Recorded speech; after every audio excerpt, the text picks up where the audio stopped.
Hey everybody, Alex Kozora, SteelersDepot.com, back with some Pittsburgh Steelers news and analysis of the Pittsburgh Steelers' initial 53-man roster released right after Tuesday's deadline. Let's talk about it.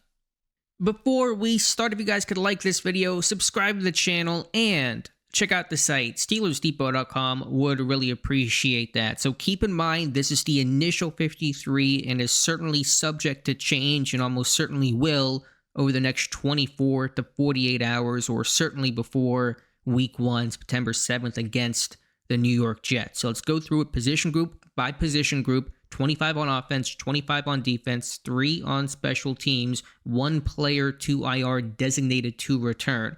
At quarterback, keeping 4, Aaron Rodgers, Mason Rudolph, Skylar Thompson, and Will Howard. Reporting has been that Howard will go to IR at some point. Pittsburgh could have placed him there today in one of those IR to return slots. They chose not to, so that tells me they don't want to burn that slot on Howard, one of the 8 you get over the course of the regular season. But it sounds like if the reporting is correct, and we'll see, because Howard was making progress in practice, even doing some very light throwing.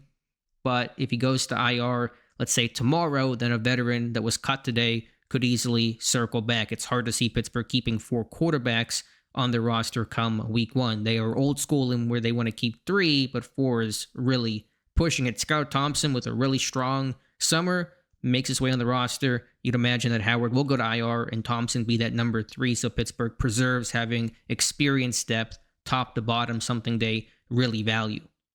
At running back, keeping 3, Jalen Warren, Caleb Johnson, and Kenneth Gainwell. I thought Trey Sermon had a chance to make it. I was wrong about that, at least from the initial 53 perspective. So more of a discussion about roles in the division of labor between these 3. Can Caleb Johnson show it up in pass protection? And as a receiver, can Warren be that 1A guy? What is Kenneth Gainwell's role, receiver and rusher? They're going to use him in a variety of ways. But those 3 were locked. There's a question about that 4th guy. I think Sermon's going to make the practice squad, but we'll find those things out starting tomorrow. No fullback kept, obviously, though Connor Hayward gets sort of an H-back designation by the team. So 4 tight ends, Pat Freiermuth, Jonnu Smith, Darnell Washington, and Connor Hayward. No surprises here. These were going to be the 4. Pittsburgh has a really deep group at tight end. We utilize all these guys. I know Hayward gets a lot of flack, and he's certainly limited offensively, but he's a really quality special teamer, and Pittsburgh wants to use some 4 tight end sets this season, so no doubt you were keeping all 4 of those names. Wide receiver, keeping 5, DK Metcalf, Calvin Austin III, Roman Wilson, Ben Skoranek, and Scotty Miller. This one felt pretty chalk too. Will any other additions come in before week 1? We'll see, but right now, this is the group. Robert Woods getting cut, so were the rookies in Keyshawn Williams and Max Hurlman, but no surprises here. Metcalf, Austin, he's healthy. He's going to play in week 1. Maybe the snap count is limited to some extent while he gets his legs under him after missing this summer with an oblique injury, but Wilson impressed. Scotty Miller had a nice summer. Rodgers likes those guys, Miller especially, so these are the 5. Offensive line, keeping 9, a tackle, Broderick Jones, Troy Fautanu, and Calvin Anderson. Interior offensive line, Isaac Seumalo, Zach Frazier, Mason McCormick, Spencer Anderson, Andres Pete, and Ryan McCullum. So good news, Anderson did not have to go on IR to return. He's going to be healthy enough, hopefully, to play week 1. Does not guarantee he plays week 1. In theory, like Derek Carman, could he miss week 1 and then come back week 2? And Pittsburgh did not want to, have him out for the first 4 games, which is what IR to return would have signaled and mandated, possibly. But point is, Anderson trending in the right direction. Tackle depth still looks really thin. You have to think Pittsburgh's going to be at least looking at other options here to add some depth. It's hard to find this time of year, no question, but I think Pittsburgh needs it in a pretty significant way. But Anderson, as of right now, is going to be your swing tackle on the left side and right side. Interior offensive line, Seumalo, Frazier, McCormick, Anderson, those were locks. McCollum's going to be the backup center to Zach Frazier. McCormick will be your emergency guy if you ever needed a dire situation for a 3rd string center. Andres Pete making the team, so that late push, tackle, guard, flexibility, although Pete primarily played guard, probably better at guard. So in a worst case scenario, could he bump out to left tackle if you needed that? Yes, although we'll see if all those guys are active on game day. Pittsburgh traditionally only dresses 8. Defensive line, keeping 8, count them 8, Cam Hayward, Keanu Benton, Derek Harmon, Y.A. Black, Daniel Aquale, Logan Lee, Asazio Tomewa, and Isaiah Loudermilk. And I always kick myself. I'm always too light on my defensive line projections. You have the Derek Harmon injury. He's going to likely miss at least week 1, if not a bit longer than that. It appears he's going to avoid IR. Not a guarantee. Again, some of these rookies any player can go on IR tomorrow and they can kind of yo-yo some guys around, but we'll assume Harmon is able to avoid that. So Logan Lee, Otomewa benefiting, Loudermilk benefiting as well from it. So Pittsburgh has good depth, but you would think the rookie N.Y.A. Black's going to play some significant snaps out of the gate. So we'll see if any moving and shaking happens with this group. Obviously, once Harmon returns, you would not imagine they're going to still carry 8, but they want to be deep. Otomewa made some plays. He's athletic, offers some pass rush juice, and can move around the defensive line. Lee showed improvement. I didn't know if it was enough to make the 53. Had Harmon been healthy, this group probably wouldn't be as heavy and as deep as it was, but the injury obviously playing an impact and influence on what this initial group looks like. Outside linebacker, TJ Watt, Alex Highsmith, Nick Herbig, and Jack Sawyer. DeMarvin Leal, former third-round pick, Eku Leota were cut or waived by the team. So a good sign for Nick Herbig in week 1. No guarantee he will play. They could always elevate once they get guys to the practice squad, but that's a positive sign, I think, for Herbig coming off that hamstring injury. Alex Highsmith will play against the Jets, and Jack Sawyer, the rookie, of course, was going to make this team as well. So short conversation there.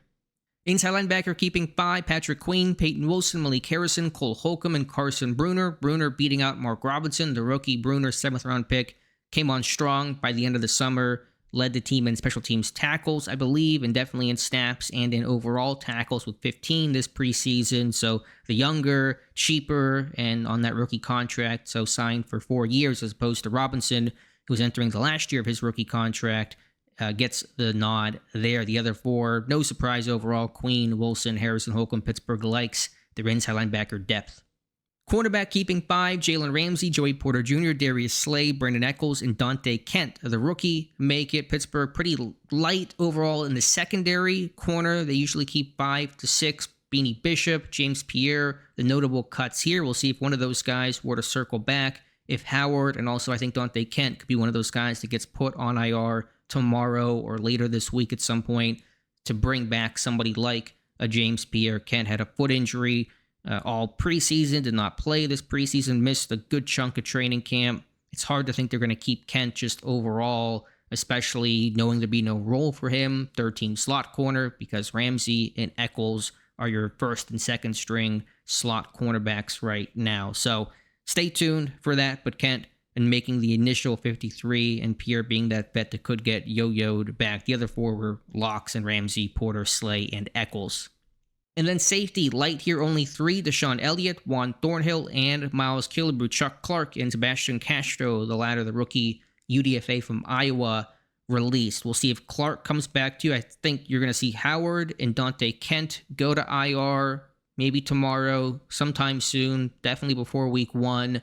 And then you're going to see veterans come back. I think Pierre and Chuck Clark make the most amount of sense of those guys to come back. So they may end up bringing back a 4 safety. Of course, they could go add somebody in free agency, go sign a vet or claim somebody off of waivers. That's always a possibility as well. But I think they're going to have a fourth safety, even knowing that Jalen Ramsey's going to play safety in Pittsburgh's base 3-4. Elliott, Thornhill. Elliott, your starter. Thornhill, basically your nickel guy, your 5th DB in. And then Killebrew, your special teams captain. Speaking of which, special teams keeping 3, Chris Boswell as your kicker, Corliss Waitman, your punter, and long snapper Christian Kuntz. Waitman beating out Cameron Johnston, and does not appear Pittsburgh found a trade partner for kicker Ben Sauls or punter Cameron Johnston. So Waitman and Johnston was super close. I gave the edge to Waitman, and it looks like he did beat out Cameron Johnston. Kuntz making the team, and no other long snapper being kept. A good sign for his week 1 chances. We'll see if a long snapper gets signed to the practice squad. Maybe Jake McQuaid goes there just in case Kuntz is not ready for week 1, and then McQuaid can be elevated. And then finally, on injured reserve, Corey Trice Jr., the cornerback, his 3rd trip to IR in as many years. He was the lone Steeler to get the designated to return label. Pittsburgh and NFL teams can get 2 of those on the initial cut down, Pittsburgh only using 1. So Trice out at least the first 4 weeks of the season. So the earliest he could play is week 6 against Cleveland. Pittsburgh has a week 5 bye after the Ireland game, week 4. versus Minnesota. So Trice, a hamstring injury on August 1st. He was getting back to practice, but he will go to IR again. And so you keep him around, and we'll see what happens whenever he gets healthy by mid-season. Team also waiving injured a couple of players in wide receiver Brandon Johnson and defensive lineman Dominique Davis. Those guys will clear waivers tomorrow and revert to IR. They are not eligible to come back this year unless there was an injury settlement. They get released and they come back in many, many weeks from now. So that is the initial 53. Always some surprises. Always looks a little bit funky. 4 quarterbacks, 8 defensive linemen, 3 safeties, but there's always a lot of fluidity this time of year, especially with Pittsburgh only using one of those 2 IR slots. So expect more movement. We'll see if this team adds anything in the waiver wire or interest in free agency at large. Receiver, offensive line, 2 areas to certainly look at, but we won't know that until basically noon tomorrow is whenever waivers process and free agents are, vets are free to sign at any point. But, we'll just see if this roster changes in terms of new players from the outside being added. But I would think guys like Pierre and Clark can easily come back to this roster. So let me know your thoughts in the comments below. Appreciate you guys watching. Please like this video, subscribe to the channel, and check out the site, SteelersDepot.com. Thank you again, and we'll talk to you soon.